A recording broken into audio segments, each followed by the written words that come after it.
When Apple introduced the iPhone 11 Pro Max in September 2019, it was the company's most premium smartphone. It announced with a triple camera system, a powerful A13 Bionic chip, a Super Retina XDR OLED display, and an exceptional battery life. Fast forward to 2026 and this flagship is almost 7 years old now. What's up guys, it's Ref and welcome back. And the question is pretty straightforward. Is it still worth it in 2026 even after 7 years? So, let's find out. Even by today's standards, the iPhone 11 Pro Max still looks and feels premium. Its stainless steel frame feels more luxurious than the aluminum frames found on many modern smartphones. While the frosted matte glass back remains resistant to fingerprints and gives the device a sophisticated look, the fit and finish are excellent and the phone still feels like a flagship when held in the hand. It's kinda big phone than the 11 Pro I reviewed earlier, so if you have small hands, you mostly will be using it in two hands. However, its age become apparent in few areas. At 226 grams, it's noticeably heavier than many newer devices, and the thick display bezels and large notch reminds you of the design that predates Apple's newer and slimmer displays. It also does have an IP rating of IP68 dust and water resistance for its protection. Its display features a 6.5-inch Super Retina XDR OLED display with a resolution of 2688 by 1242 pixels with HDR10 support, Dolby Vision, True Tone, and up to 1200 nits of peak brightness. Color remains vibrant, blacks are deep, and content looks sharp whether you're streaming HDR videos, editing photos, or browsing social media. The biggest drawback today is its 60Hz refresh rate. Most mid-range and flagship phones now offers 90Hz or 120Hz displays, making scrolling and animation noticeably smoother. If you're using a high refresh rate phone, returning to the 11 Pro Max feels less fluid. Still, for watching movies or consuming media for everyday use, its large display is still really good.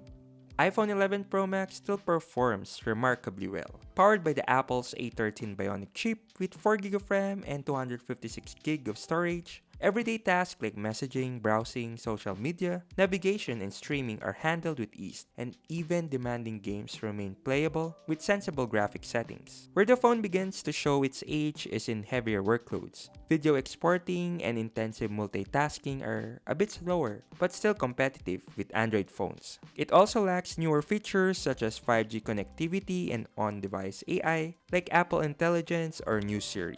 Data and Wi-Fi performance are one of its weaker parts as well, as compared to the new phones today as it is using older modem chips. For most users, however, the performance is still more than sufficient for daily use.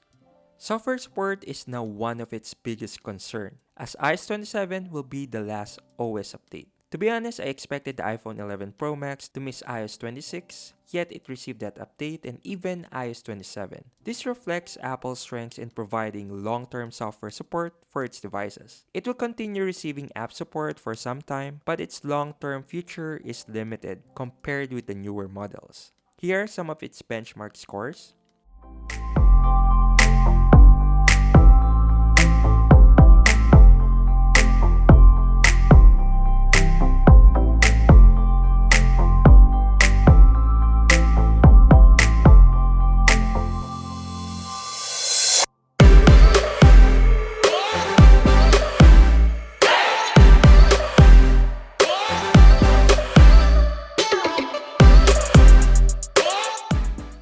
Here are some of its gaming performance.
stereo speakers are still among the best you'll find on an older smartphone. They produce loud, balanced sound with clear vocals and respectable bass. Here are some sample of its sounds on its stereo speaker.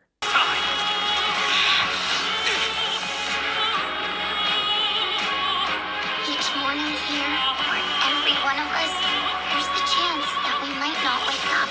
We act only for the greater glory and solidarity of our nation. May the aurora shine ever on, and the tundra always stand firm. Your obsession with it baffles me. When the day of reckoning arrives, not even a descender can hope to escape unscathed.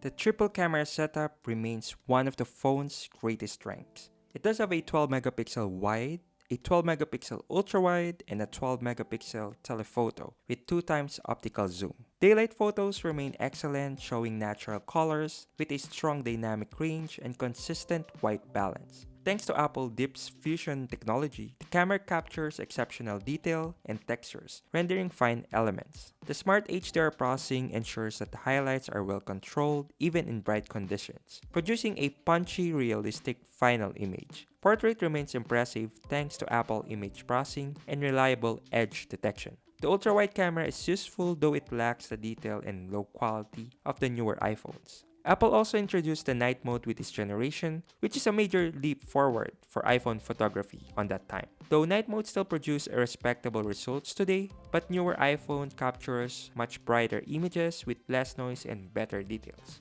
The iPhone 11 Pro Max continue also to excel in video. Its stabilization is smooth, colors are realistic, and 4K recording remains excellent for casual creators. And it can record up to 4K 60 frames per second. If you're mainly posting to TikTok, Instagram, or YouTube Shorts, camera system delivers quality that holds up well. Its selfie camera is a 12 megapixel too, though it's still very capable camera and can record up to 4K 60 frames per second as well.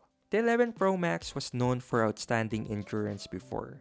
After several years, battery life depends heavily on battery health. It does have a 3969 mAh battery capacity and can be charged with the old lightning cable for wired charging. It also supports wireless charging, which I really like, as it gives you different options, though there's no MagSafe here. If you're buying one in 2026, checking battery health is highly recommended. This unit that I have is on 100% battery health, as the original battery has been replaced, and it can last mostly a day and with 4 to 5 hours of screen on time. iOS 26 also impacted some of its battery performance, and I hope the iOS 27 improve it once it's officially released. So 7 years after its launch, the iPhone 11 Pro Max remained a testament to Apple's hardware longevity. Its display, cameras, speakers, and overall build quality continue to feel premium, and the A13 Bionic chip still handles everyday tasks with confidence. Its biggest weakness aren't raw performance, but the lack of the newer hardware features, and the fact that it's approaching the end of its software support window. For its price, it costs around 12,000 to 16,000 pesos, or around 200 to 300 US dollars. So if you can find an iPhone 11 Pro Max in excellent condition, and preferably with 85% or higher battery health,